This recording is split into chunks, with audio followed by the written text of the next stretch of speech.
Assalamualaikum.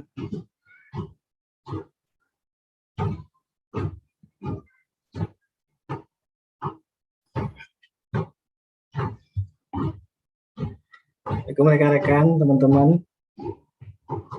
Waalaikumsalam, Mbak. Waalaikumsalam, Kak.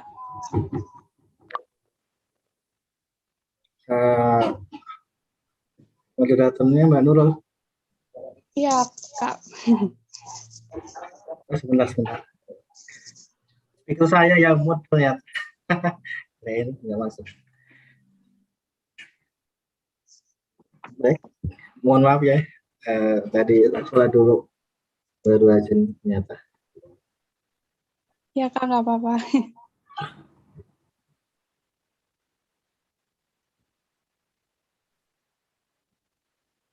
Apakah bisa dimulai? Atau masih nunggu ada yang ditunggu?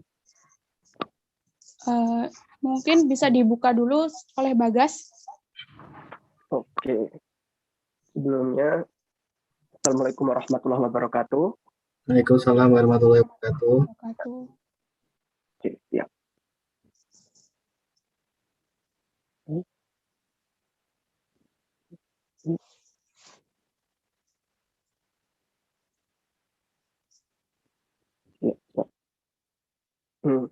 Intinya nih, satu kata memiliki banyak makna, satu simbol dapat diartikan berbeda. Namun, satu makna banyak cara untuk menyampaikannya. Selamat datang di acara yang santai ini dengan pembahasan yang mungkin agak serius, namun yang dibahas nggak bakal bikin kurus kok, teman-teman. Nah, jadi malam ini saya, Bagas Adi Kusuma, akan menemani malam minggu ini yang mungkin malam yang selalu membuat rindu, apalagi yang jodohnya masih belum ketemu, ya nggak sih teman-teman? Nah, sebelum mulai, izinkan saya untuk membacakan rangkaian acara pada malam hari ini. Untuk rangkaian acara yang pertama adalah pembukaan, yang kedua adalah sambutan, kemudian yang ketiga adalah inti dari acara kita malam hari ini, kemudian kita bakal ada open question di akhir nanti, sama kita bakal ada penutup lah, closing buat beberapa resume hasil acara kita pada malam hari ini gitu.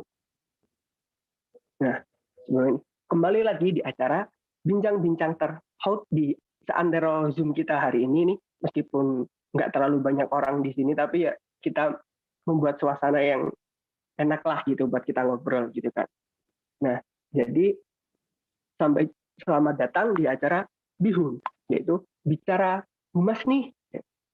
Jadi malam ini kita itu kedatangan tamu yang jauh-jauh dari angkatan 9 ya Mas? Ya, kalau nggak salah. Ya. Iya. Jadi nanti kan kita bakal bahas masalah humas nih, apa saja sih ruang lingkup kerja di humas, terus suka dukanya, atau mungkin gimana tips trik buat bisa jadi humas yang baik gitu. Jadi nanti akan dibahas langsung sama Mas Iko. Nah, untuk acara intinya, sebelum itu kita buka dulu ya acara pada malam hari ini dengan berdoa menurut agama dan kepercayaan masing-masing. Berdoa mulai.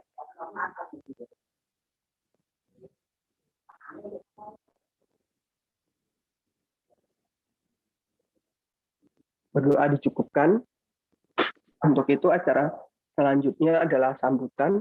Untuk sambutan ini sesuai requestan ya. Jadi untuk komandan aktifnya, apakah Andika sudah ada? Sudah, Kak. Oke, silakan waktu dan tempat disilakan. Baik, izin menyampaikan kata sambutan. Assalamualaikum warahmatullahi wabarakatuh. Selamat malam dan salam sejahtera bagi kita semua.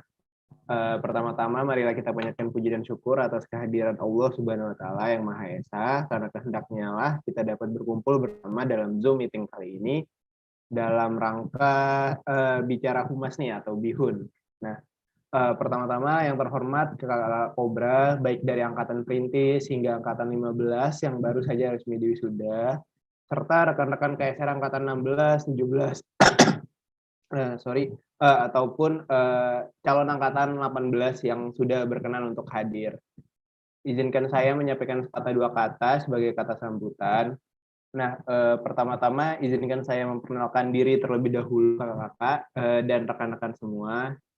Nama saya Andika Ahmad Ramadan, biasa dipanggil Dika. Saya dari KSR Angkatan 16. Nah, saya sekarang itu selaku Komandan KSR PMI Unit PKN STAN periode 2021. Saya mewakili teman-teman KSR yang masih aktif ingin mengucapkan terima kasih sebesar-besarnya karena telah meluangkan waktunya sehingga acara ini jadi diadakan.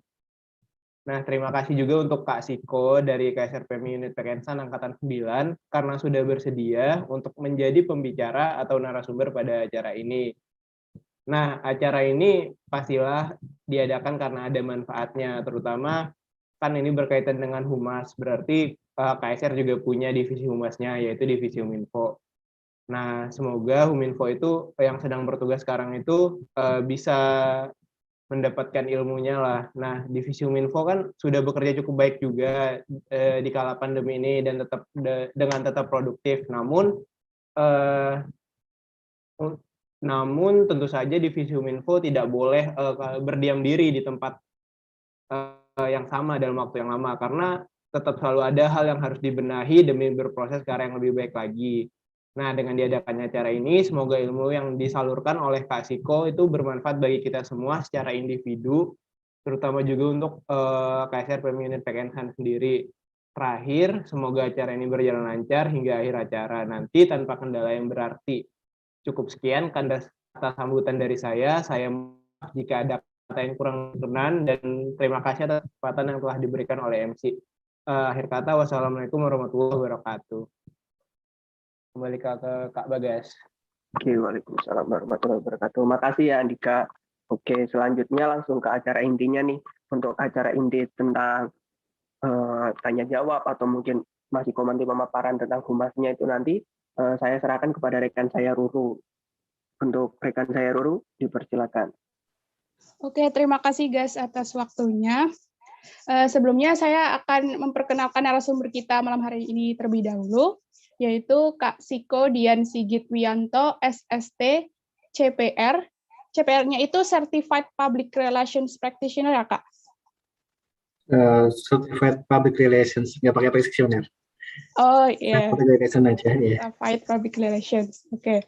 Nah, beliau ini adalah anggota KSR Unit PKN STAN Angkatan 9, yang juga saat ini menjabat sebagai Wakil Ketua 1 Ikatan Pranata Humas Indonesia atau IPRA Humas. Nah, selama di PKN STAN, beliau berkuliah di Prodi D3 Kebendaraan Negara Politeknik Keuangan Negara STAN pada tahun 2004 sampai 2007, kemudian kuliah lagi tahun 2010 sampai 2013 di Diploma 4 Akuntansi Politeknik Keuangan Negara STAN. Nah, halo Kak Siko, selamat malam. Halo, selamat malam Mbak Nurul. Ya, ini lagi santai aja kan ya Kak? Iya, lagi santai nih. Nah, berarti semangat dong untuk kita, semangat dong untuk kita mau ngobrol-ngobrol di malam hari ini. Iya dong, siap. Okay. Oh iya, sebelumnya untuk teman-teman audiens yang mau bertanya bisa mengajukan pertanyaannya di sesi tanya jawab nanti lewat on cam atau bisa melalui fitur kolom chat Zoom. Nah, oke langsung aja ya Kak, bisa langsung pemaparan materinya. Baik, ini waktunya saya berapa jam? Sampai jam 12 atau sampai jam enggak bisa. Rencananya sih kalau ini jam 8:30 Kak, tapi kalau misal mau lebih nggak apa-apa. Oh, sampai 8:30 nggak apa-apa. Untuk tanya jawab mulai jam berapa nanti? Ini tanya jawab juga agak lama, itu sampai 9:30. Tapi lebih iya, juga nggak apa-apa. Nggak apa-apa. Nilai jawabnya atau soal humas apa aja diterima? Iya. Kalau saya jawab. Baik, ya, terima kasih. Assalamualaikum warahmatullahi wabarakatuh. Selamat malam rekan-rekan semua.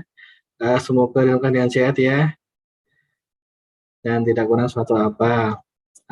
Mohon izin perkenalkan, tadi sudah dikenalkan sama Mbak Nurul, nama saya Siko Dian Sigit Wianto. Itu nama panjang saya, namanya sangat panjang ya. Panggil saja Siko.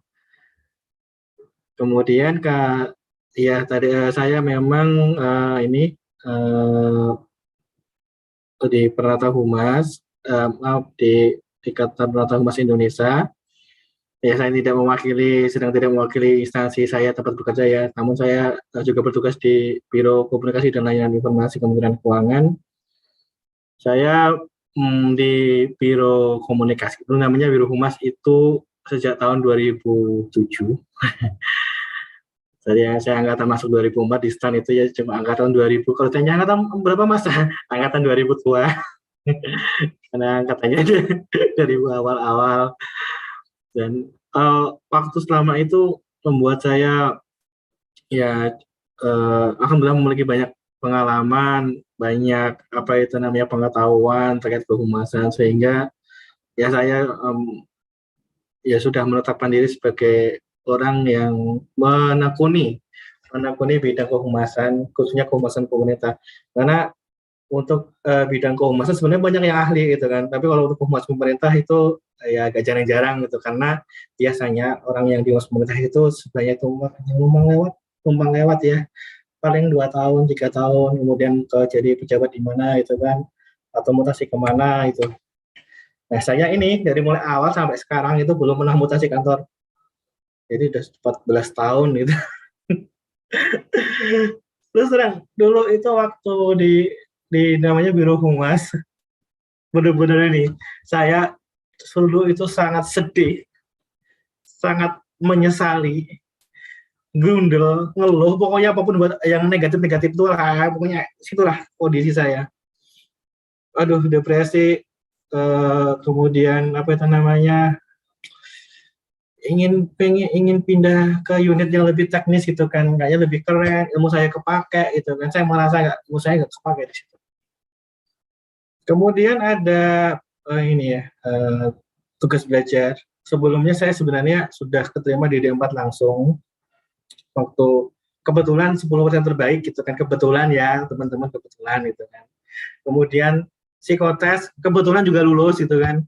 Cuman karena satu dan lain hal, voucher, tanda kutip voucher saya angus ya.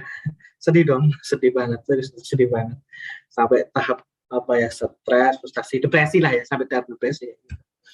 Kemudian saya tes lagi, alhamdulillah masuk. Nah, saat masuk itu saya baru gabung KSR.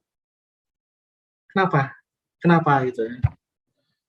Saya ini senior di KSR itu adalah adik-adik kelas saya. Lucu ya? Ya, terus terang saya tetap menghormati ya, meskipun lebih muda, tapi kan di dalam organisasi per KSR itu kan adik-adik yang lebih senior itu kan saya tetap menghormati. Saya tetap menjalani proses sesuai dengan prosedur lah. Kemudian kenapa saya kok masuk ke KSR? Ini masih kaitannya dengan humas. Karena kalau saya nggak ke humas, mungkin saya nggak kepikiran. Di dalam perkuliahan kita itu sering belajarnya kan lebih ke hard skill ya. Hard skill kita akuntansi, keuangan negara, kemudian hukum, ekonomi, kayak gitu kan. Nah itu yang ini ya, yang sifatnya itu lebih ke teknikal, diaplikasikan di atas kertas. Bukan soft skill. Soft skill itu adalah sebuah skill, kemampuan bagaimana kita berhubungan dengan orang lain. Kita nggak belajar itu di bangku sekolah itu kan, nggak ada itu di SKS. Sekarang pun sudah mulai ada itu namanya Kapita Selekta, ini apa namanya ya? Saya lupa itu. Di saat itulah, di saat saya penempatan itu, saya langsung ditempatkan saya kalau pagi itu baca koran. Baca koran itu bukan hanya baca koran hanya untuk senang-senang, tapi harus dilaporkan kepada pimpinan, kepada menteri, kepada pimpinan salah satu lain. Pak, Bu, sekarang ini isunya kayak gini, yang lagi hot ini nih, ya gitu. Nah, kemudian siangnya saya ngelola event, seminar di mana saya nyiapin tornya, saya nyiapin RAP-nya, gue bagi narasumber, meseni tempat, kemudian memastikan semua itu berjalan on the track. Saya lihatin checklistnya, jangan sampai ada yang keliru. Kemudian di hari H saya pastikan H-1 semuanya ready bersih oke. Hari H semua running well. Kemudian saya laporkan, gitu-gitu terus. Di saat itulah saya semakin sadar bahwa ini mah dulu mah kalau teman-teman di kepanitiaan itu sudah gampang ya bikin kayak gini ya. Saya nyesel gitu kan, nyesel kenapa saya dulu nggak ikut organisasi, nyeselnya. Dan akhirnya saya waktu di 4 itu malah jadi apa itu namanya, kura-kura kuliah rapat ya. Kalau kumpul kan kuliah pulang gitu. Nah, saya nyesel jadi kupu-kupu, saya maunya jadi kura-kura. Nah, kok repot Mas? Ya repot juga sih ya pening juga ya gitu kan, apalagi kalau saya kan di empat matrikulasi ya, harus ngikutin intermediate lah, aduh, konten remedi hampir DO tapi masih 3,4 alhamdulillah. Nah, nilainya itu akhirnya dengan kembali lagi bisa selamat satu kelas dengan soft skill juga ya. Soft skill penting banget. Di organisasi saya belajar mengelola orang, berkomunikasi dengan orang lain, kemudian memecahkan masalah, kemudian mengatasi dialog, melakukan lobbying, mencari sponsor, kemudian mengatasi krisis di internal organisasi. Itu nggak pakai kuliah, itu belajarnya langsung terjun.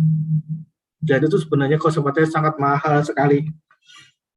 Jadi apalagi ASR kan sifatnya lebih ke ini ya, ke kemanusiaan ya. Itu lebih challenging lagi itu. Makanya saya masuk ke KSR. Ternyata teman-teman itu sangat kompak dan melakukan berbagai kegiatan ya.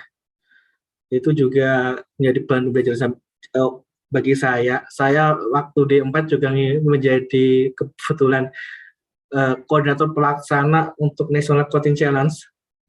Saya nggak kepikiran menjadi korlaknya karena kawan dari pada waktu itu juga nggak ada yang mau gitu. Kemudian karena saya sudah punya pengalaman menjadi IO, menjadi person in charge korlak di kantor ya untuk kegiatan-kegiatan seperti itu, saya memberikan diri. Dan jadi ketika di D4 itu waktu itu saya juga di pusat kajian akuntansi dan keuangan publik ya, dan saat itu menangani stand Olympic team. Di sana saya jadi kadip. Di KSR saya jadi staf anggota.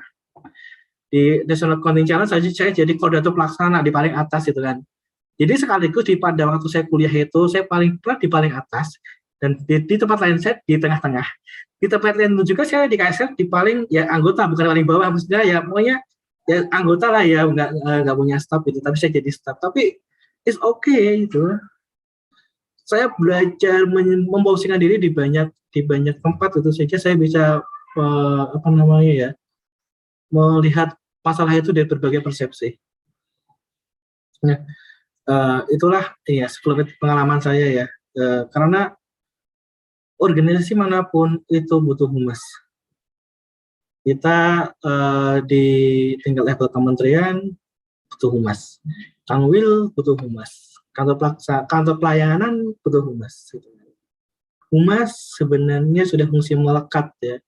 Fungsi humas ya, fungsi humas itu kalau nama fungsi itu tidak terikat pada struktur organisasi. Teman-teman di sini ada yang AR, menyuluh pajak. Nah, itu menjalankan sebagian fungsi humas juga. Teman-teman di sini bahkan auditor pun sebenarnya juga ada fungsi humasnya. Karena fungsi humas itu satu, sebenarnya memberikan informasi. Boleh share screen? Follow-nya kepanjangan ya, maaf. Sebentar. Oke. Saya memberikan ini temanya humas kini dan nanti itu. Jadi memberikan gambaran umum dulu. Nanti kita perluas di sesi tanya jawab untuk memberikan sebenarnya apa itu namanya, pengetahuan ini ya, pengetahuan awal ya sebenarnya humas itu apa. Nah, next, ini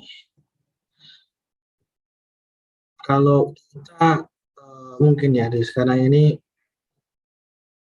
mungkin berpikir bahwa yang teman-teman yang masuk sekarang itu humas apa kira-kira? Ini Mas nulis berita, iya itu bagian dari kerja humas, tapi itu bukan humas seluruhnya. Itu kerja humas betul, itu memang humas. Jurnalistik. Bikin konten Mas, itu bagian dari humas, betul, itu bagian dari humas. Jadi MC, bagian dari humas, enggak salah. Moderator, sebagian dari humas. Teman-teman pantai sini humas semua. Mas Gas, Nurul, Mas siapa tadi, Mas Andika ya, siapa tadi? Bikin event kayak gini itu humas. Gitu. Bikin event, humas. Kemudian apa lagi? Bikin tulisan, artikel, ya humas, itu humas. Kan satu tujuannya, memberikan informasi. Sebenarnya kalau humas ini ya itu memang kurang pas sih, seperti yang dalam slide ini. Artinya bahasa Inggris itu namanya public relations. Relationsnya itu banyak gitu ya. Artinya tidak hanya kepada masyarakat gitu kan. Humas itu, publik itu diartikan sebagai stakeholders, pemangku kepentingan. Pemangku kepentingan itu siapa? Yang memiliki kepentingan. Kalau kepentingannya instansi pemerintah, pastilah ya masyarakat umum gitu kan. Siapa lagi? Ya anggota DPR. Siapa lagi? Kementerian lembaga lain gitu. Kalau KSR siapa kepentingannya? Yang pertama sih ya mahasiswa STAN, kemudian masyarakat umum, kemudian lembaga ya sekretariat STAN gitu kan. Itu pemangku kepentingan. Jadi kegiatan komunikasi yang dilakukan tidak hanya kepada masyarakat atau mahasiswa, tapi semuanya itu termasuk mitra-mitra kerjanya KSR ya, termasuk KSR pembinanya PMI Tangsel ya sekarang ya, masih PMI Tangsel ya. Nah itu masih PMI Tangsel. Juga rekan-rekan ini ya, rekan-rekan KSR di kampus lain seperti dari KSR-nya UIN, kemudian KSR-nya mungkin dari mana lagi, kampus-kampus. Jadi ngapain? Ini udah ada di depan kamu semuanya. Iya. Nggak apa-apa. Oke, lanjut. Oke. Nah, kalau humas itu di instansi pemerintah itu ada namanya corporate communication itu. Contohnya, yes. Bank itu punya corporate communication. Bahkan pimpinannya itu vice president. Wah, sampai vice president Mas. Iya. Kok humusnya di bank itu sangat tinggi Mas kedudukannya? Pasti. Bank itu kan instansi pemerintah, instansi yang mengelola keuangan ya. Apa itu namanya? Perusahaan yang mengelola keuangan itu kan. Trust itu menjadi nomor satu gitu. Kalau udah nggak trust, orang juga siapa yang mau nabung di sana? Kemudian siapa yang berinvestasi ke sana kan juga nggak mau ya. Nah, bayangin ketika ada sebuah berita itu misalnya ada sistem nih terjadi apa itu ini skimming karena sistem keamanannya bank ditengarai nggak bagus gitu kan. Kalau humasnya nggak bergerak, harga sahamnya rontok gitu. Yang listing itu sudah mulai, kalau kita belajar akuntansi kan ada ekuitas ya, ada saham. Langsung turun misalnya dari per sahamnya 2.000 bisa turun terus cuma dari 1.000, ekuitas yang awalnya 50 triliun jadi maaf, apa enggak sih? Oh ya berapa ya? Dia misalnya dari 2 triliun ya turun jadi cuma 1 triliun, kan berabe gitu kan. 1 triliun loh. Hanya gara-gara masalah isu. Siapa yang ngelola? Ya humasnya itu. Bukan bankernya, bukan gitu kan. Orang IT bukan, humasnya. Nah, humas dulu dan sekarang. Ini memang ada di judul ya. Dulu tuh kayak apa itu. Teman-teman, mungkin di sini nggak ada yang merasakan bahwa ketika jam 7 itu ada berita yang dirilis dari TVRI. Belum ada yang ada ya. Saya merasakannya waktu kecil. Jadi benar-benar humas itu fungsinya itu mengarahkan pendapat umum. Sekarang masih berlaku di Korea Utara ya. Ada namanya fungsi humas yang lain adalah propaganda. Jadi orang itu bikin terus sebuah fakta itu kan, sehingga lama-lama orang itu berpikir bahwa benar itu, karena dia nggak bisa mengakses informasi yang lain itu. Kemudian tujuannya adalah hubungan, kontrol, partisipasi sosial secara positif terhadap kebijakan pemerintah. Nah ini ada bagusnya, Sehingga dulu namanya Kementerian Kominfo itu adalah Kementerian Departemen Penerangan. Terang gitu ya, akhirnya apapun pokoknya pasti terang gitu kan, informasi pasti benar gitu ya. Nah, sekarang kan namanya komunikasi. Nah, kalau namanya komunikasi itu kan 2 arah gitu. Ya kita memberikan informasi, tapi kita juga mengambil feedback gitu kan. Aspirasinya apa sih sebenarnya? Oh yang kurang itu apa sih sebenarnya? Contohnya sekarang itu nih ya, isu pandemi COVID.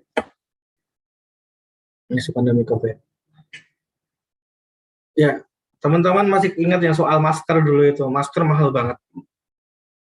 Sampai ada yang bilang jangan beli masker kayak gitu. Ya nggak? Ngikutin nggak? Nah, itu pastinya salah ya. Tapi di sisi lain itu saat itu masker juga banyak sekali itu. Sehingga ada masukan dari akademisi tenaga medis gitu kan. Masker harus pakai. Masker kain pun oke gitu kan. Sehingga kemudian pemerintah menyampaikan informasi bahwa ayo kita sama-sama pakai masker kain, yang penting berapa tuh minimal 2 lapis ya. Itu tidak masalah gitu. Nah, itulah fungsi komunikasi. Kemudian di sisi isu keuangan negara, misalnya soal apa ya namanya ya? Ini nih, waktu varian Delta meluas itu, rumah sakit langka, oksigen langka gitu kan. Ada rumah sakit udah buka tapi udah harus tanda tangan inform konsen. Enggak, ini ya, bersedia untuk tidak diberikan oksigen ya. Sampai kayak gitu. Sehingga ada yang memberikan aspirasi bahwa memang oksigen langka. Ada alat lain loh, oksigen konsentrator gitu. Tapi di peraturan Menteri Keuangan sebelumnya tidak ada ketentuan untuk membebaskan biaya impor oksigen konsentrator. Tolong diberikan, akhirnya berubahlah peraturan. Memang itu sangat challenging sekali di layanan informasi, apalagi banyak yang bertanya karena peraturannya itu berubah cepat banget. Ada sebuah peraturan yang waktu itu pembebasan PPNBM, teman-teman di pajak pasti ngerti, mobil kalau nggak salah. Nggak ada itu PMK sampai umurnya itu nggak nyampe 3 bulan itu udah diganti. Itu fungsinya komunikasi. Kita menyampaikan informasi, dapat feedback, kita juga menyampaikan kembali ketika ada kebijakan yang disesuaikan. Dulu searah, sekarang tidak searah. Sekarang tetap berjalannya 2 arah. Sekarang lebih ke persuasif, efektif, dan efisien. Efektif itu ketika tujuan komunikasinya tercapai. Nah, ini kan membahas soal program komunikasi memang ini ya akan memakan waktu lama, tapi gambarnya gini. Tujuan komunikasi kita mungkin sering dengar AIDA, awareness, interest, desire, dan ini AIDA action. Aware, baca kita ini untuk meningkatkan awareness gitu kan, apa ke apa namanya ya, aware itu ke kewaspadaan, apa namanya, kewaspadaan ya, punya masyarakat itu gitu, oh iya ya, oh ada Omikron ya gitu kan. Jadi ya tolong jangan kendor ya prokesnya kayak gitu. Oh ternyata apa itu,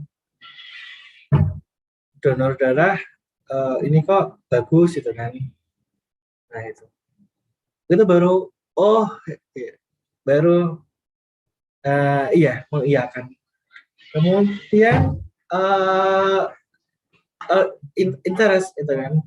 Kita mau campaign untuk meningkatkan partisipasi donor darah. Kita ngomongin awareness, ya saya tahu memang KSN ini mau fasilitasi donor darah gitu. Kemudian ketika kita lebih gencar lagi melakukan program campaign komunikasi, mahasiswa itu mulai tertarik gitu kan. Iya ya, kapan ya gitu kan, kapan ada lagi gitu.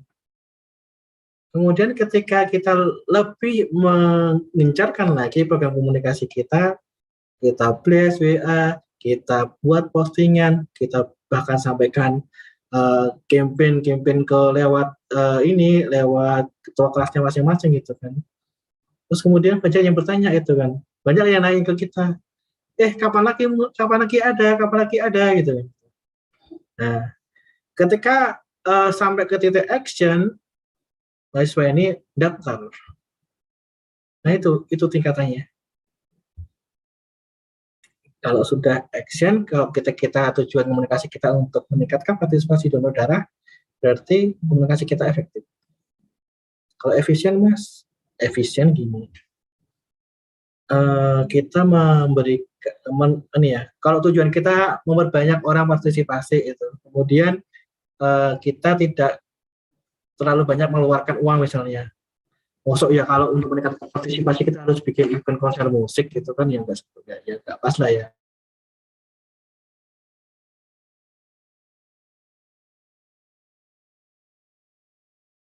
Tujuannya kan memang berbeda gitu, kayak gitu. Kalau posting aja, ya itu kan salah satu pilihan ya, bisa itu kan, itu berarti efisien. Kemudian yang kedua adalah menciptakan hubungan yang harmonis dengan publiknya. Jadi kita karena adanya fungsi humas itu kan menyampaikan informasi dan mendengar ya, sehingga stakeholdernya kita itu merasa diperhatikan. Oh ternyata saya bisa berkomunikasi dengan KSR atau dengan instansi itu kan, dengan Kemenku, dengan Dijen Pajak, dengan Kantor Pajak gitu, sehingga kalau sudah merasa diperhatikan, apa-apa yang kita sampaikan itu biasanya didengar kembali, ini kan timbal balik. Oh ya, saya harus bayar SPT gitu kan. Oh ya, saya harus lapor pajak gitu. Oh ya, ini saya sudah pindah kota, saya harus pindahin NPWP saya misalnya. Itu seperti itu. Kemudian adaptif dan proaktif. Ini fungsinya humas itu, salah satu skillnya humas itu adalah kita dapat adaptif dan proaktif. Sekarang isunya apa? Omikron. Ya udah kalau gitu kita mau campaign apa tentang Omikron. Kemudian apa lagi? Ini teman-teman pada longgar sekarang, banyak kumpul-kumpul, kemudian maskernya pada nggak dipakai, ya udah, berarti kita bicarakan lagi kampanyenya itu. Terus apa lagi? Macam-macam lah. Jadi kita harus menggali isu kira-kira yang terjadi sekarang itu apa, dan yang akan terjadi kemudian yang akan muncul beberapa bulan kemudian itu apa terkait dengan tempat kita berada, organisasi tempat kita berada, di sudut pandang KSR, maupun sudut pandang dingin di teman-teman di kantor gitu kan, itu bisa ini ya aware gitu kan. Teman-teman di pajak sekarang pastinya udah aware itu dengan PPS gitu kan. Program pengungkapan sukarela. Kemudian teman-teman di mana lagi, di BPKP yang mungkin sekarang sudah aware mengenai undang-undang keuangan pusat dan daerah gitu. Itu penting sekali gitu kan, sehingga kita tidak kelabakan gitu kan. Aduh, ada yang nanya ini nih gitu, gimana gitu kan. Wah, saya belum belajar nih, saya belum mencari informasinya nih ya. Jangan sampai kayak gitu, Mas, tidak boleh telatan ya. So, tidak boleh telat menanggapi isu, harus apa itu namanya, harus prepare di depan gitu kan. Karena yang menjadi garda terdepan adalah humas itu.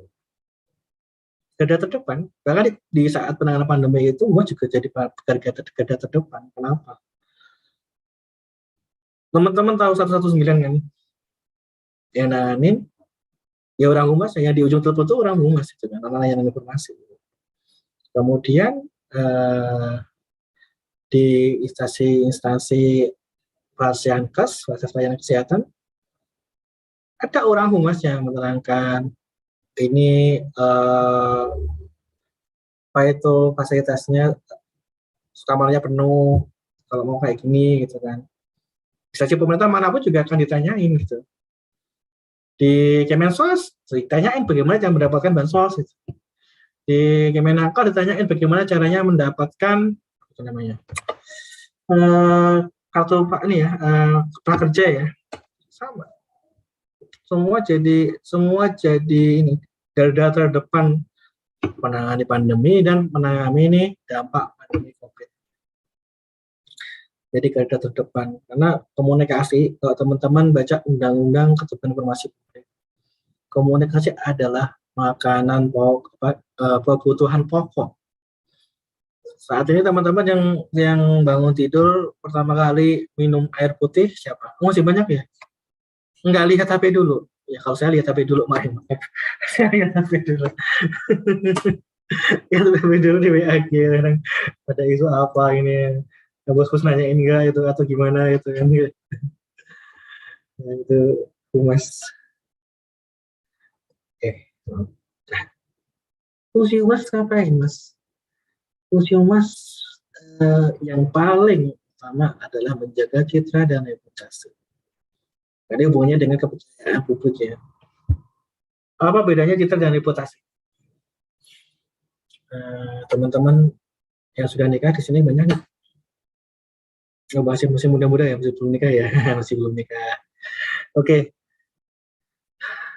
Nah, itu jangka pendek. Jadi kita tertarik sama orang, banyak faktor.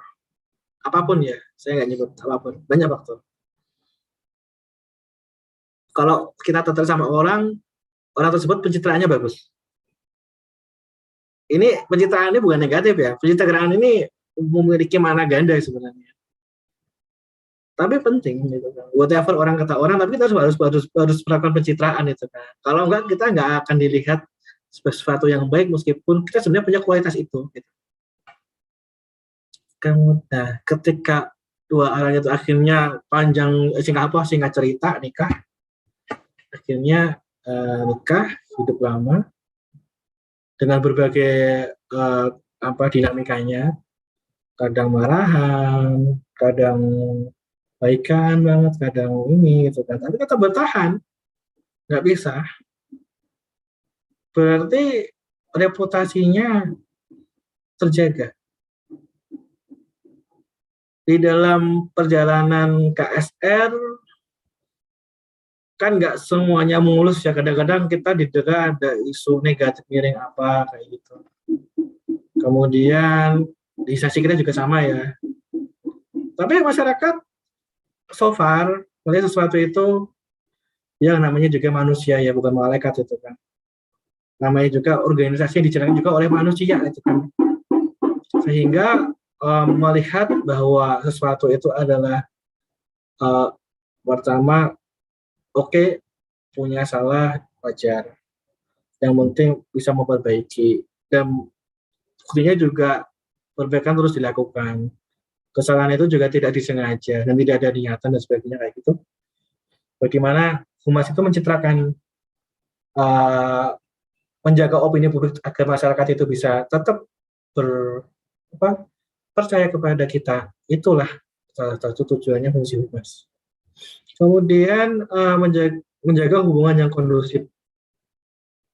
Jadi kita tetap secara bilateral dengan misalnya KSR dengan kampusnya tetap baik, kemudian KSR dengan mahasiswa tetap baik, dengan instansi pembinanya dari PMI Tangsolnya tetap baik, itu fungsi humas.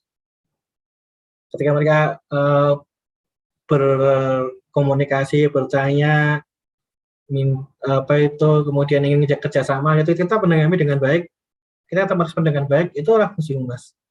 Kemudian jangan lupa kita itu punya stakeholder internal, bahkan itu stakeholder yang paling utama ya.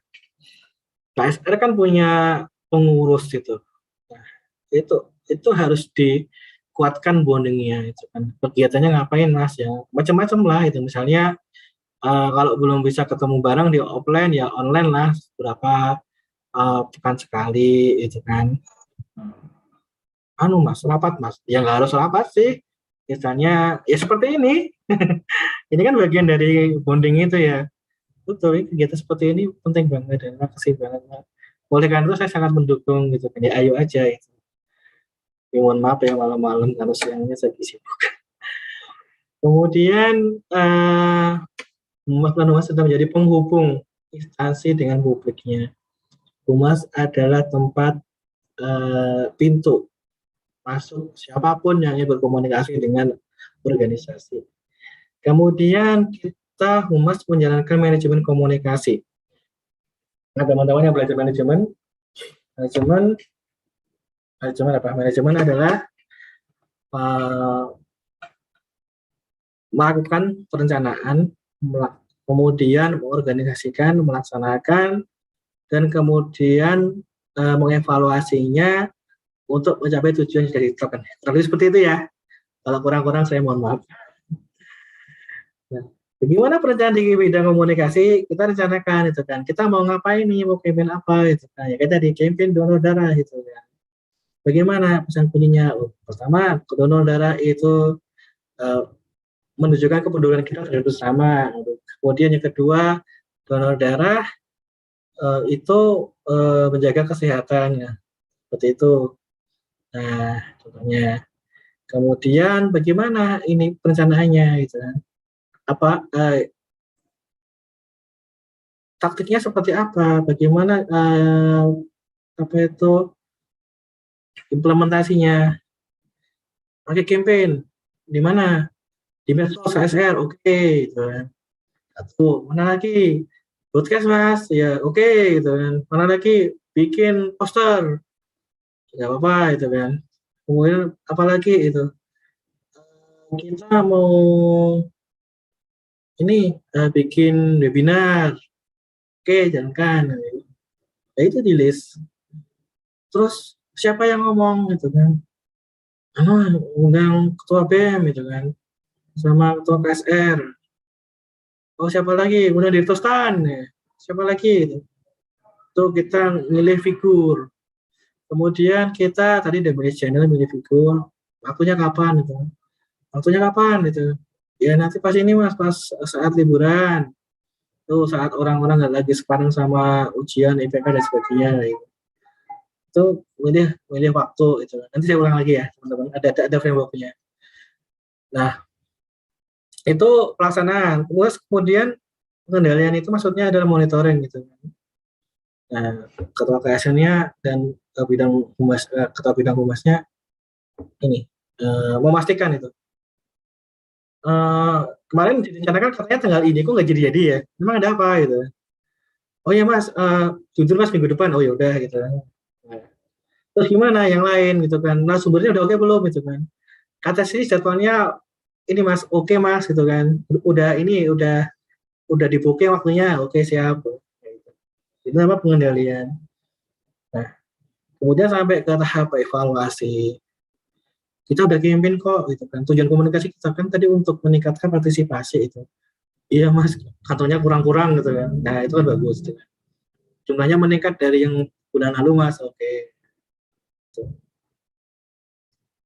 Nah, ini ya tadi saya izin ulangi, kita punya stakeholder yang harus dikelola dengan cara yang ada yang sama, misalnya dengan medsos itu kan sama. Tapi ada yang juga berbeda itu. Kita harus misalnya ngajak ketemuan, ngajak ngopi, sekarang ngajak ngopi bareng ke angkringan bareng atau kemana gitu kan, atau audiensi kayak gitu. Ya. Misalnya kalau kita ke ini instansi pembina, instansi ya, Tangsel ya, kita beranjang sana ke sana gitu kan. Kita menyampaikan apa kegiatan kita, kemudian meminta saran. Itu kita memiliki ini ya, apa itu namanya, kegiatan yang berbeda untuk setiap stakeholder kita. Nah ini saya teman-teman, ini semacam framework manajemen komunikasi. Tujuan kita public trust. Siapapun pabriknya pasti kita butuh trust. Kalau dapat trust kita akan sulit untuk menjalankan misi kita. Karena fungsi humas itu dalam sebagai enabler missions. Memastikan bahwa misi organisasi apapun bentuknya itu bisa berjalan. Kalau misinya nggak berjalan, bagaimana visinya tercapai, ya kan? Nah, kita pertama petakan isunya apa itu? Isu yang sama KSR itu karena kita terkait dengan kemanusiaan ya. Ini soal wabah, bencana, pandemi, apalagi banjir. Apalagi terus terkait dengan ini kemanusiaan, donor darah, apalagi itu silakan di list. Kemudian setiap isu itu dibuatkan kayak gini, kita mau ngapain nih? Kalau misalnya terkait dengan pandemi, ya kita berusaha untuk mencampaikan itu fokus misalnya di kampus kita. Kemudian meningkatkan partisipasi donor darah, kita juga meningkatkan bagaimana partisipasi itu. Kita buatkan seperti ini. Target audiensnya siapa itu? Pertama, ada yang mahasiswa, ada yang masyarakat umum. Kemudian kita bikin misalnya seperti apa, medianya kemana, bikinnya siapa, waktunya kapan. Kemudian kita buat matriksnya, kita buatkan schedule time-nya. Kira-kira kita mau ngapain aja. Posting di medsos itu tanggal berapa aja itu harus ada schedule-nya itu, bukan hari ini bagusnya posting apa ya guys gitu kan ya. Itu jangan kayak gitu ya, soalnya membuat konten itu kan juga butuh pemikiran yang ini ya, yang mendalam gitu, jangan ujuk-ujuk nanti ya hari ini itu kan, hari ini mau kuis hari ini udah tugas numpuknya besok gitu. Belum tak kerjain mas gimana. Jangan kayak gitu. Berikan ruang kepada teman-teman humas itu untuk mencari inspirasi ya, mencari pangsit, mungkin sambil beli pangsit gitu ya. Mau bikin ini mas carousel gitu kan, oke. Mau bikin real mas, ya wes gitu kan, tapi datanya ada nggak itu, datanya nyari juga mas, ya mungkin itu gitu. Nyari datanya itu yang susah. Kalau kita cuma dapat misalnya orang kayak gini, di TikTok orang juga ya gitu, karena ada datanya kan itu kan, tapi data kan itu kan perlu divalidasi kan, benar atau enggak itu, jangan sampai kita malah nyebar hoax gitu. Itu pentingnya di sana. Ada perencanaan dalam implementasi program komunikasi. Kemudian kita lakukan monitoring dan evaluasi ya. Tadi monitoring dilakukan ketika implementasi itu sedang berjalan. Dan evaluasi dilakukan ketika setelah semua itu berjalan, apakah tercapai atau tidak. Apakah target, apakah efektifnya itu dong. Efektif ketika tujuan tadi tercapai kan. Tujuan kita apa? Kalau cuma awareness itu, iya mas ini di apa itu, di Instagram outreach-nya bisa 100.000 mas itu kan, bagus, awareness-nya tercapai itu kan. Kita posting poster donor darah, awareness-nya tercapai itu kan. Yang data berapa sekarang? 2 mas, ya wis. Berarti kan tujuan yang tadi kan nggak tercapai itu. Ya itu. Lalu seperti itu ya teman-teman.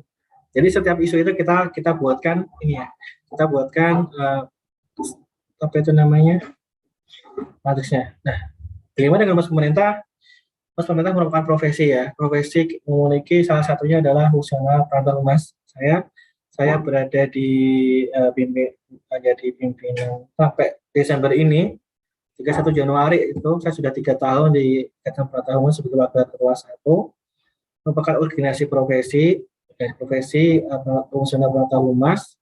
Jadi setiap fungsional itu punya organisasi profesi. Teman-teman di sini ada yang auditor, saya punya ya, Ikatan Auditor Internal Pemerintah itu. Kemudian nggak tahu kalau teman-teman yang lain ya. Kalau Prakom ada namanya IPRAKOM, Ikatan Perantau Komputer. Profesi adalah pekerjaan, namun tidak semua pekerjaan ada profesi. Gitu. Kenapa? Karena harus memiliki standar kompetensi, memiliki kurikulum pengembangan kompetensi pelatihan, harus memiliki uji kompetensi dan sertifikasi, dan yang terakhir adalah pastinya memiliki kode etik. Gitu. Contohnya kode etik di humas itu adalah kita tidak boleh mengambil hak intelektual di teman-teman atau dari pihak lain itu kan. Kecuali kalau kita sudah diberikan hak. Contohnya, teman-teman lihat depan saya ini kan ada gambar ilustrasi. Saya ngambilnya di freepik.com, tapi saya beli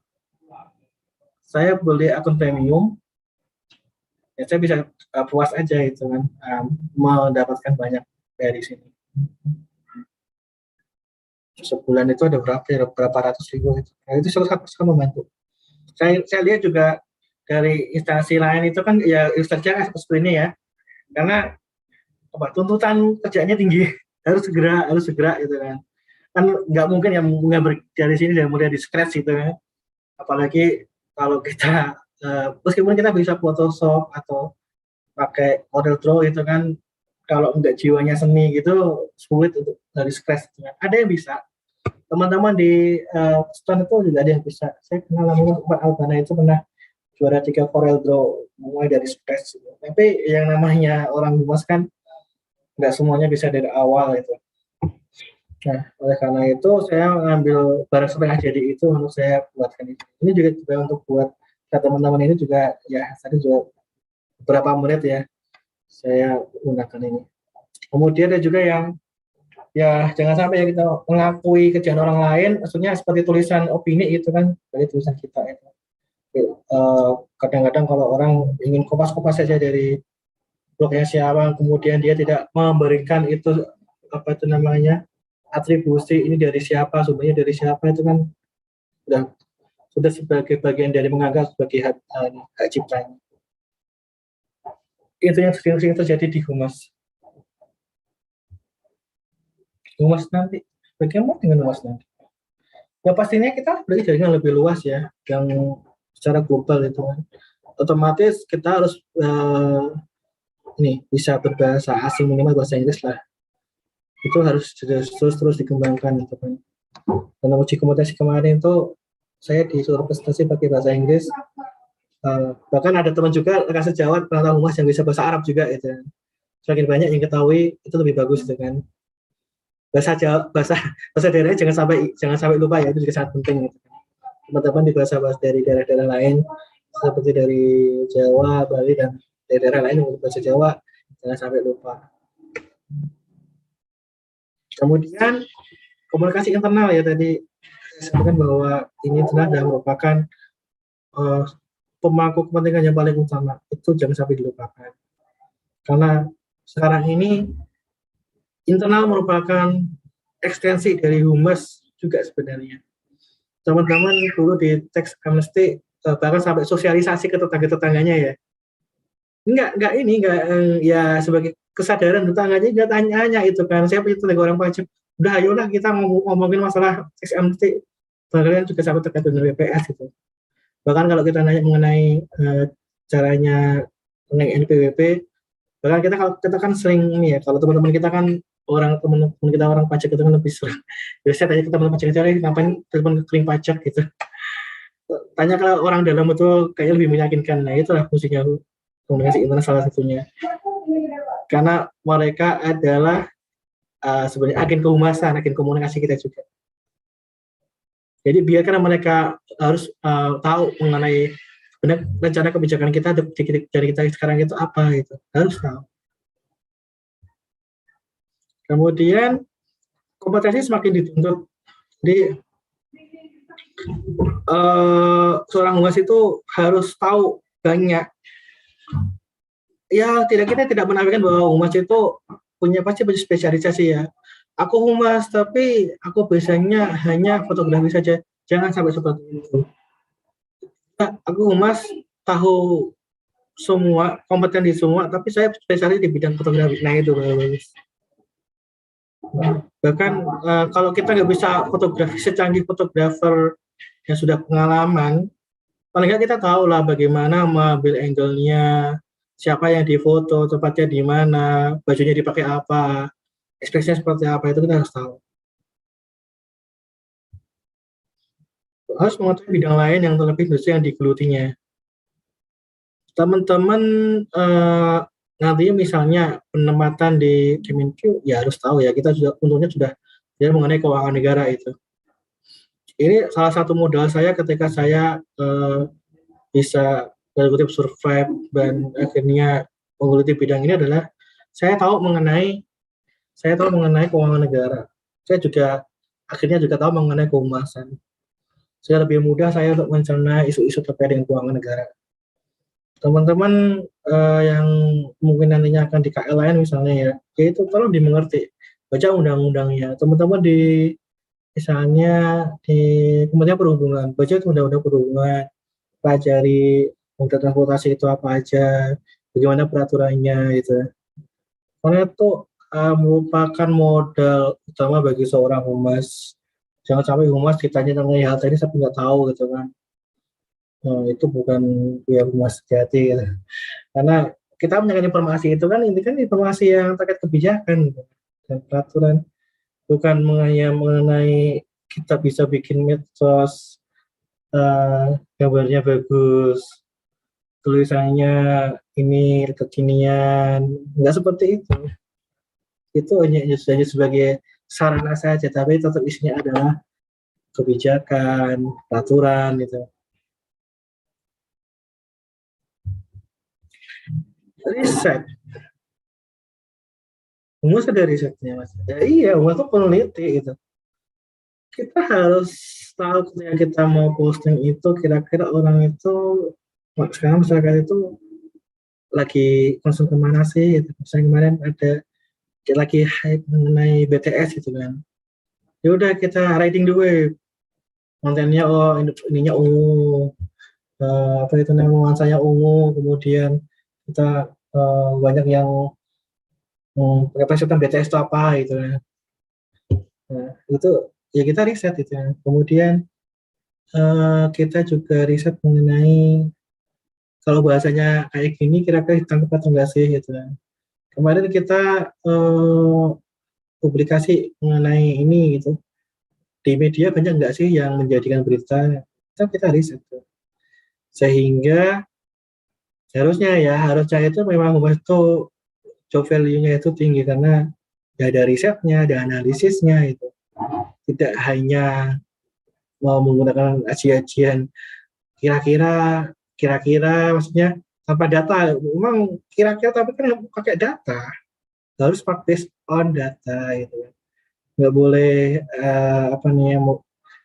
memprediksi tanpa data. Itu bukan humas yang baik. Oke, dengan big data semuanya akan terekam behavioral masyarakat, itu kita dapat memperbaiki program komunikasi kita ke depan sehingga tujuan kita akan lebih tercapai lagi. Salah satu riset itu adalah kita bikin survei gimana sih persepsi mahasiswa mengenai donor darah. Mereka itu mau donor darah kalau ada apa sih gitu. Kita bisa bersurvei seperti itu. Kalau misalnya kita udah tahu, oh ternyata mereka ini kurang yakin mengenai ini, gitu kan. Yaudah kita berikan informasi lagi, agar mereka lebih yakin lagi. Terus multidisiplin ilmu, ya tadi ya. Selain kita harus bisa mengetahui informasi mengenai kita mengetahui bidang kita yang sekarang kita gelutin gitu kan, kita harus tahu bagaimana ya itu tadi riset gitu kan. Kita harus bisa membuat kuesioner, kita harus bisa membuat tabulasi, kita harus bisa melakukan wawancara, kemudian kita juga harus bisa menulis gitu kan. Ada yang saya itu humas, tapi aku nggak bisa nulis tuh, aku bisanya cuma konten. Nah, konten kan juga nulis kan, nulis caption itu bukan nulis ya Bang. Nulis itu salah satu, kalau di dalam urutan kompetisi humas itu nomor 1 itu nulis gitu. Semuanya berawal dari nulis. Kemudian keuangan, alokasi sumber daya sampai kewirausahaan gitu kan. Dan kita harus tahu ya mengenai ya, apalagi teman-teman di Kementerian pasti paham bagaimana SPDN sebuah kegiatan gitu kan. Karena itu juga bagian dari cara kita berkomunikasi dengan mitra gitu. Ini LS atau enggak itu kan, cara pembayarannya seperti apa, paketnya seperti apa, karena itu akan menentukan sekali bagaimana kita mengemas sebuah acara. Itu penting banget. Kemudian, nah ini atribut itu semacam kita menjadi bagian dari organisasi profesi dari Humas itu Ketemu Humas Indonesia, untuk Humas, ada Perhumas, Persatuan Humas Indonesia, International atau CIPR, Chartered Institute of Public Relations.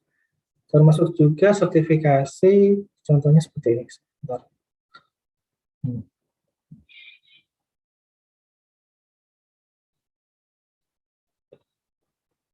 Ini contohnya, sertifikasi saya. Oke, itu teman-teman. Oh, belum jam 9 ya? Atau udah kelewatan? Di bawah terus nggak. Ini udah kelewatan ya. Maaf. Baik, saya serahkan kembali kepada Mbak Purul untuk membuka sesi tanya jawab. Terima kasih. Assalamualaikum warahmatullahi wabarakatuh. Waalaikumsalam warahmatullahi wabarakatuh.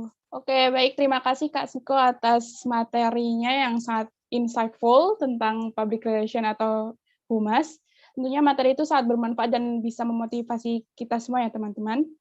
Jadi perlu diketahui bahwa humas itu merupakan suatu soft skill yang mana tidak bisa kita dapatkan lewat pendidikan. Dan setiap organisasi itu pasti butuh humas. Humas itu bukan cuma terkait hubungan antara dua orang, tetapi juga terkait hubungan satu pihak dengan publik. Dengan adanya humas akan tercipta suatu komunikasi yang searah, efektif, dan efisien. Dan dari sisi organisasi sendiri, humas dapat menciptakan suasana yang adaptif dan proaktif dalam mengendalikan isu, konten, maupun berita. Dan untuk di zaman digital saat ini, seorang humas harus bisa menjangkau secara global, dan mereka dituntut harus kreatif, inovatif, dan bisa meneliti suatu isu. Lalu perlu diingat juga bahwa kehumasan itu bukan terkait ilmu komunikasi saja, namun juga termasuk dalam ruang lingkup bidang-bidang ilmu lain. Nah, begitu ya Kak kira-kira? Benar sekali, Mbak Nurul. Ya. Nah, langsung saja ya Kak, kita masuk ke sesi tanya jawab. Untuk teman-teman yang ingin bertanya, bisa langsung mengaktifkan kameranya dan audionya, mungkin, atau langsung mengetikkan pertanyaan lewat kolom chat Zoom. Sambil menunggu mungkin pertanyaan dari... Sama-sama. Oke, sepertinya ada yang mau bertanya, yaitu Zila. Boleh on cam mungkin? Terima kasih Nurul. Perkenalkan, sebelumnya saya Zila Nazela dari Angkatan 15. Mas mau tanya, kalau misalnya kita tuh ditanyain, lalu kita tuh kita tuh berkewajiban untuk menjawabnya. Nah, setelah kita menjawabnya itu, kita sudah menjawabnya dengan benar, tetapi kita setelah percakapan itu selesai, ternyata itu kayak kurang gitu, Mas. Kayak informasi yang kita sampaikan itu kurang, dan kayaknya itu orang yang kita kasih informasi itu kurang paham gitu. Nah, jadinya kita tuh kayak merasa bersalah, kayak merasa, kurang informasinya. Nah, kayak gitu gimana sih Mas caranya untuk mengatasi biar kita tuh puas juga menyampaikan informasinya dan orang yang kita kasih informasinya itu juga puas gitu Mas. Tanpa kita mendorong dia untuk bertanya lebih jauh gitu Mas. Makasih.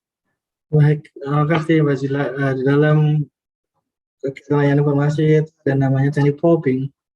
Probing itu artinya kita mencari, mengarahkan pada orang yang kita layani itu masalah utama itu apa? Itu. Pertama adalah kita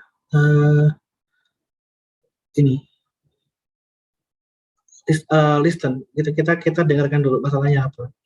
Kemudian kita pastikan bahwa seseorang ini memahami masalahnya. Misalnya, yang sering saya temuin itu adalah, saya bukan di Keding Pajak, tapi saya juga sering ditanya soal seperti itu, mengenai penerbitan NPWP. NPWP, kenapa kok NPWP saya nggak terbit ya, gitu. Nah, itu masalahnya kenapa, gitu. Nah, kita tanyakan, apakah sudah melakukan pendaftaran secara online sesuai prosedur?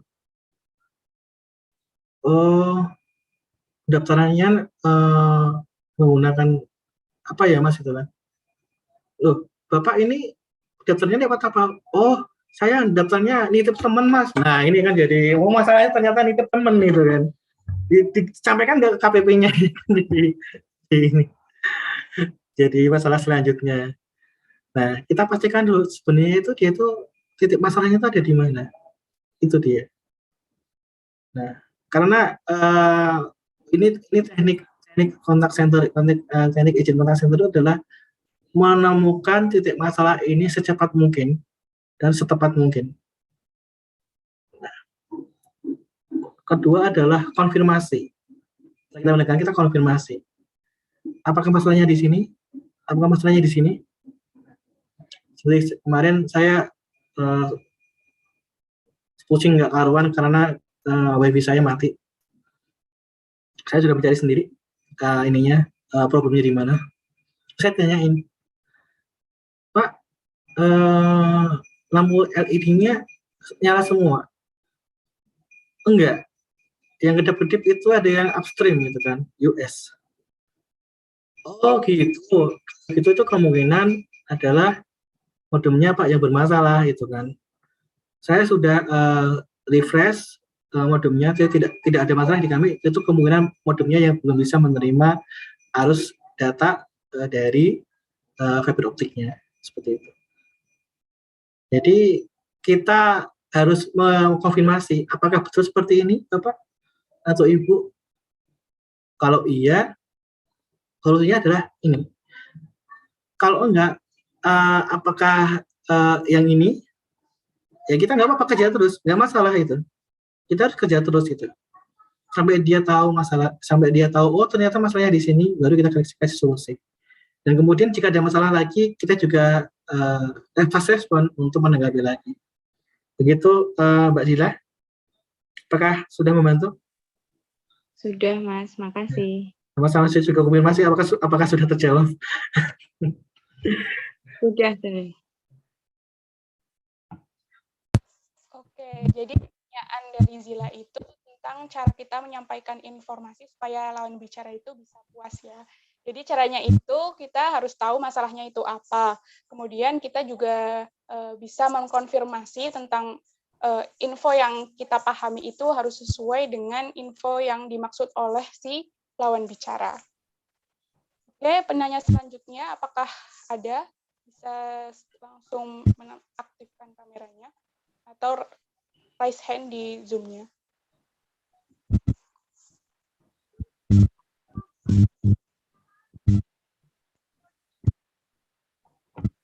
Silakan teman-teman.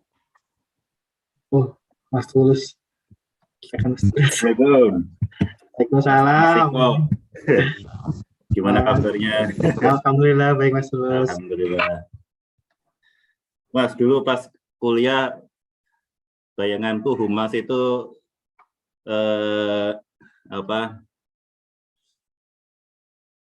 unit yang ya maksudnya tidak terlalu penting ya kayaknya ya. Bayanganku loh, dengan melihat kepanitiaan kok humas kok cuma misal kirim-kirim surat, nyebar pamflet gitu. Ternyata sekarang penting sekali gitu setelah masuk ke dunia kerja ya. Bahkan ada ininya Mas ya, ada javungnya ya. Saya penasaran ini Mas, apa namanya? Butir kegiatannya itu apa aja sih kalau javung humas itu Mas?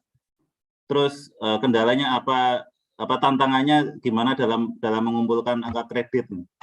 Barangkali kawan-kawan minat ya kan? Siap Mas, siap. Terima Kalau kasih. ada waktu silakan kita komunikasi intens, konsultasi. Baik. Makasih Mas Tulus. Penonton humas, gimana? Pertama dari Yani ya, dari unit humasnya dulu ya. Ya Mas. Humas itu sebagai ini ya, palang pintu reputasi dan citra. Kalau di perusahaan itu tanpa humas, krisis komunikasi itu bisa menurunkan langsung seketika harga saham. Harga saham bisa langsung menurunkan likuiditas. Kekayaannya bisa langsung ngedrop kalau nggak dijaga. Tapi kalau terus di-maintain, humas itu bisa meningkatkan brand value, meningkatkan harga saham, meningkatkan kekayaan. Nah, karena itu pentingnya humas dari sisi value, nilai, terukur, sangat terukur. Bahkan itu karena itu tadi saya bilang di bank-bank itu namanya Vice President Communications, sama seperti operasional, sama seperti sumber daya manusia, human capital, sama. Nah, kalau di instansi pemerintah, humas ini menjaga kepercayaan publik, meningkatkan akseptansi dari kebijakan. Jadi rumus kebijakan ini. Kebijakan itu bagus, ada dua variabel. Akseptansinya atau penerimaannya dikali dengan value nilai dari kebijakan itu ya. Misalnya penerimaan masyarakat satu, karena humasnya nggak terlalu di-maintain dengan baik. Ininya bagus, ini si kebijakannya bagus, nilainya 10 lah. 1 kali 10, 10. Nah, misalnya humas akseptansi publiknya, penerimaan publiknya nilainya 5 misalnya.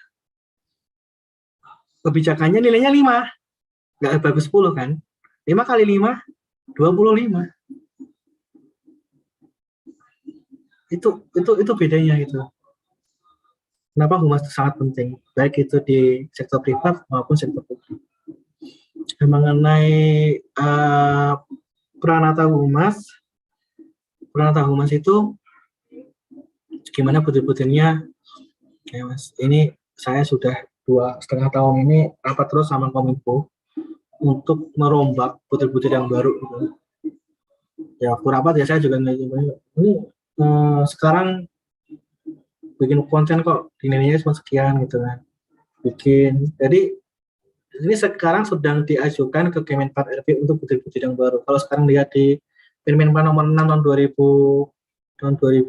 apa ya, saya lupa, 2014 ya, itu kebanyakan itu adalah proses base, mengumpulkan data, mengumpulkan listing, mencari informasi, gitu kan tidak output base tapi proses base, sehingga ketika divalidasi, diuji petik itu oleh Kemenpan RB sama BKN, itu waktu untuk menyelesaikan itu nggak lama itu kan, sejam 30 menit, sehingga angka kreditnya jatuh 0,00 itu kan, 2 angka di belakang koma itu kan, butuh berapa ratus untuk mendapatkan nilai bulat kayak gitu.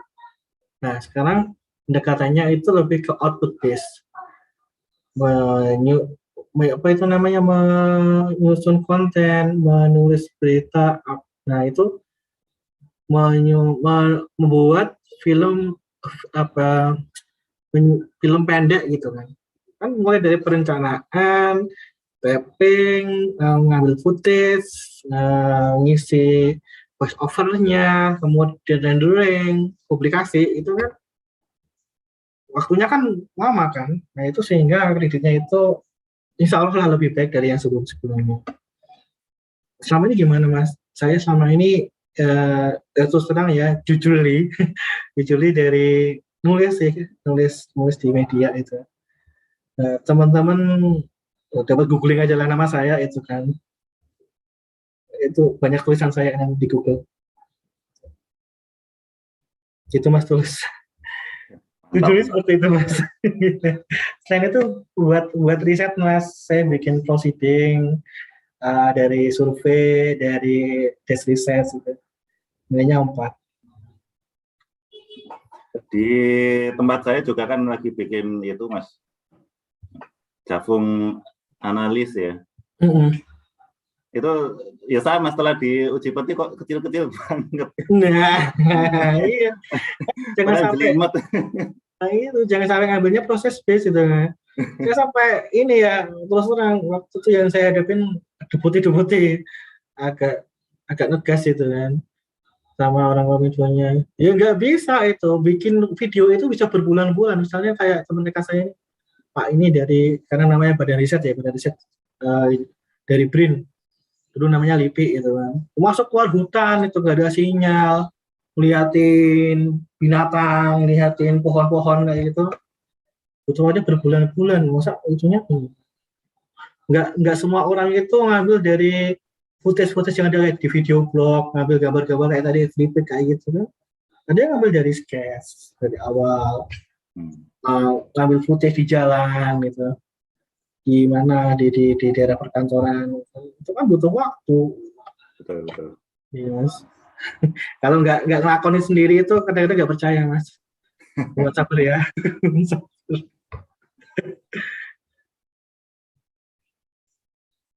Gimana Mas Tulus?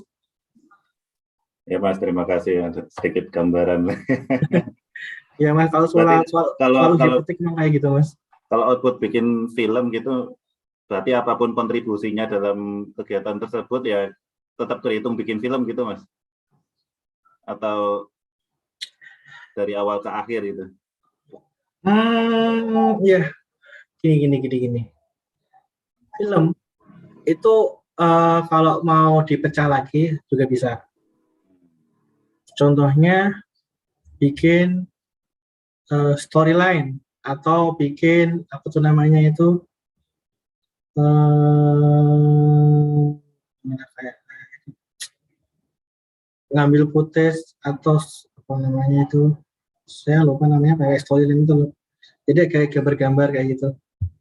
Ini adegannya ngapain, ini ngapain, habis ini ngapain, kayak scan kayak gitu kan, dibikin ilustrasi, itu juga bisa dibuatkan ala sendiri. Kemudian dibuatkan tornya sendiri juga jadi bikin angka kredit sendiri. Kemudian dibuatkan semacam rencana apa namanya skenario itu juga, atau storyline tadi itu juga bisa bikin angka kredit sendiri. Jadi ya kuat-kuatan bikin bukti fisik lah. Ya. Itu dia. Jangan lupa itu ya, dokumentasi penting gitu. Siap. Ya, makasih Mas. Sama-sama Mas Tulus. Oke, jadi tadi pertanyaannya itu tentang kegiatan humas dan apa kendalanya. Jadi humas itu terkait dengan operator, tentang operasional. Dan kalau di organisasi sendiri, humas itu berperan untuk menjaga kepercayaan publik, untuk menjaga penerimaan publik itu gimana gitu ya Kak.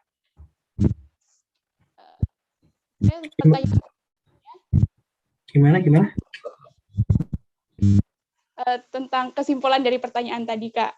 Yaitu kalau di organisasi sendiri, humas itu berperan untuk menjaga kepercayaan publik. Untuk bagaimana penerimaan publik terhadap organisasi itu. Iya. Oke, ada pertanyaan selanjutnya. Mungkin lewat kolom chat Zoom atau raise hands.